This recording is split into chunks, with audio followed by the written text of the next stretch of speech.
Minister ഉണ്ടെന്നാണ് ഞാൻ പ്രതീക്ഷിക്കുന്നത്. ശ്രീ വി എസ് സുനിൽകുമാർ, ഇപ്പോൾ കർഷക സംഘടനകളുടെ ഒരു നേതാവുമായിട്ട് അവിടെ ഇപ്പോൾ ഞങ്ങളുടെ പ്രതിനിധി സംസാരിക്കുമ്പോൾ പോലും അവർ പറയുന്നത് അവരുടെ ഏറ്റവും പരമമായ ആവശ്യം ഈ നിയമങ്ങൾ പിൻവലിക്കുക എന്നതാണ്.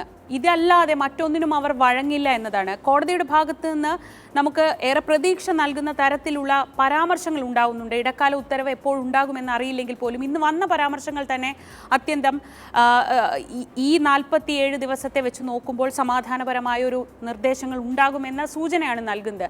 ഇന്നത്തെ കോടതി നടപടികളെ അല്ലെങ്കിൽ കോടതിയിൽ നിന്ന് പുറത്തു വരുന്ന വിവരങ്ങളെ എങ്ങനെയാണ് താങ്കൾ നോക്കിക്കാണുന്നത്? ഇന്ന് ബഹുമാനപ്പെട്ട സുപ്രീം കോടതി നടത്തിയിട്ടുള്ള ഒരു പ്രഖ്യാപനം അല്ലെങ്കിൽ നിലപാട് അങ്ങേയറ്റം സ്വാഗതാർഹമായിട്ടുള്ള നിലപാടാണ്. കാരണം സുപ്രീം കോടതി ഒരിക്കലും ഒരു സമരം നടക്കുന്നു എന്നുള്ളത് കൊണ്ട് കേന്ദ്രം പാസ്സാക്കിയിരിക്കുന്ന ഒരു നിയമം ഞങ്ങൾ സ്റ്റേ ചെയ്യുമെന്ന് പറയാൻ സാധ്യതയില്ല. മറിച്ച് ആ പാസ്സാക്കിയിരിക്കുന്ന നിയമത്തിന് ഭരണഘടനാപരമായ സാധ്യത പോലും ഇല്ല എന്ന് തിരിച്ചറിഞ്ഞുകൊണ്ടായിരിക്കും സുപ്രീം കോടതി അത് സ്റ്റേ ചെയ്യുമെന്ന് ഇങ്ങോട്ട് പറഞ്ഞിരിക്കുന്നത്. ഇവിടെ കാണേണ്ട ഒരു കാര്യം, രണ്ട് തരത്തിലുള്ള ദൃഢനിശ്ചയങ്ങൾ തമ്മിലുള്ള ഏറ്റുമുട്ടലാണ്.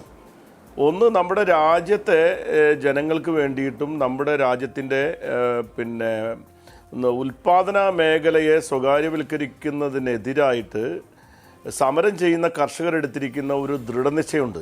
എന്ത് പ്രശ്നമുണ്ടായാലും എത്ര തന്നെ സമ്മർദ്ദമുണ്ടായാലും ശരി, ഈ നിയമങ്ങൾ പിൻവലിക്കാതെ സമര മുഖത്ത് നിന്നും പിന്മാറില്ല എന്ന ഒരു ദൃഢനിശ്ചയം ഇവിടെ ജനങ്ങൾക്ക് വേണ്ടി എടുക്കുകയാണെങ്കിൽ, അപ്പുറത്ത് നരേന്ദ്രമോദി ഈ ലോകം മുഴുവൻ എനിക്കെതിരായാലും കോർപ്പറേറ്റുകളുടെ താല്പര്യം വിട്ട് ഒരു കളിക്ക് ഞാനില്ല എന്ന നിലയിലുള്ള ദൃഢനിശ്ചയം എടുത്തുകൊണ്ടുള്ള ഒരു പ്രധാനമന്ത്രിയാണ് അപ്പുറത്ത് നിൽക്കുന്നത്.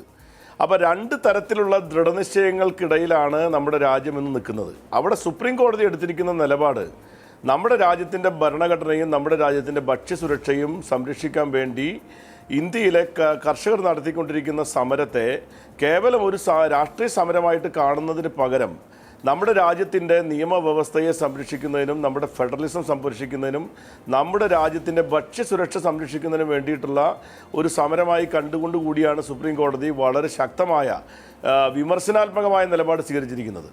അപ്പോൾ അത് തീർച്ചയായിട്ടും ഈ സമരത്തിൽ നിൽക്കുന്ന കർഷകരെ സംബന്ധിച്ചിടത്തോളം അവർക്ക് ഊർജം പകരുന്നതാണ്. കഴിഞ്ഞ 48-49 ദിവസമായി നടക്കുന്ന സമരത്തിനിടയിൽ പലതരത്തിലുള്ള ചർച്ചകൾ കേന്ദ്ര ഗവൺമെൻറ് വിളിച്ചിരുന്നല്ലോ. ആ ചർച്ചകളിൽ എവിടെയെങ്കിലും ഒരു കോംപ്രമൈസിന് തയ്യാറാകരുത്. എന്തുകൊണ്ടാണ്? ഇതിന് മുമ്പേ അവർക്ക് തയ്യാറാകാമായിരുന്നല്ലോ. അവർ തയ്യാറാകാതിരുന്നത് കാരണം ഇതിൻ്റെ കോംപ്രമൈസ് എന്ന് പറയുന്ന ഒരു ഓപ്ഷൻ ഇതിനകത്തില്ല എന്നുള്ളതുകൊണ്ടാണ്. കാരണം ഈ നിയമം അത്രമാത്രം വളരെ ശക്തമായ നിലയിൽ നമ്മുടെ രാജ്യത്തിൻ്റെ കാർഷിക വ്യവസ്ഥയെ പൂർണ്ണമായിട്ട് കോർപ്പറേറ്റുകളുടെ കാൽ കീഴിൽ കൊണ്ടുവയ്ക്കുന്ന നിയമമാണ്.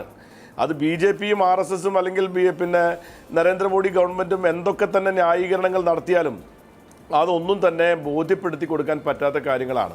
അപ്പോൾ സ്വാഭാവികമായിട്ട് സുപ്രീം കോടതിക്ക് അക്കാര്യത്തിലുണ്ടായിട്ട് നിലപാട് അവർ കാര്യങ്ങൾ ഒബ്സർവ് ചെയ്യുന്ന സുപ്രീം കോടതി ഇക്കാര്യത്തിൽ കേന്ദ്രത്തിന് ശക്തമായ താക്കീത് നൽകിയിരിക്കുകയാണ്. ഇപ്പോൾ ഒരു അവസരമാണ് കേന്ദ്രത്തെ സംബന്ധിച്ചിടത്തോളം.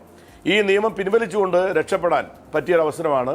അത് അദ്ദേഹം നന്നായിട്ട് ഉപയോഗപ്പെടുത്തേണ്ടതാണെന്നാണ് എനിക്ക് തോന്നുന്നത്. നരേന്ദ്രമോദി ഗവൺമെൻറ് ഈ നിയമത്തിൽ നിന്ന് പിന്മാറലാണ് ഏറ്റവും ഉചിതമായിട്ടൊരു മാർഗം. വളരെ മാന്യമായ നിലയിൽ സുപ്രീം കോടതി സൂചന നൽകി കഴിഞ്ഞിരിക്കുകയാണ്. സുപ്രീം കോടതി പറഞ്ഞിരിക്കുന്നത്, നിങ്ങളിത് പിൻവലിച്ചില്ലെങ്കിൽ, നിങ്ങളിത് നിർത്തിവെച്ചില്ലെങ്കിൽ സുപ്രീം കോടതി തന്നെ ഇടപെട്ടുകൊണ്ട് സ്റ്റേ ചെയ്യേണ്ടി വരും എന്ന് പറഞ്ഞാൽ അതിൻ്റെ അർത്ഥം എന്താണ്?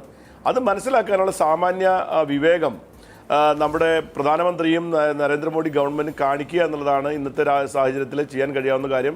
കർഷകർ ഒരിക്കലും വിട്ടുവീഴ്ച ചെയ്യുമെന്ന് ആരും കരുതേണ്ടതില്ല. കർഷകർ ഒരിക്കലും വിട്ടുവീഴ്ച ചെയ്യാൻ പോകുന്നുമില്ല.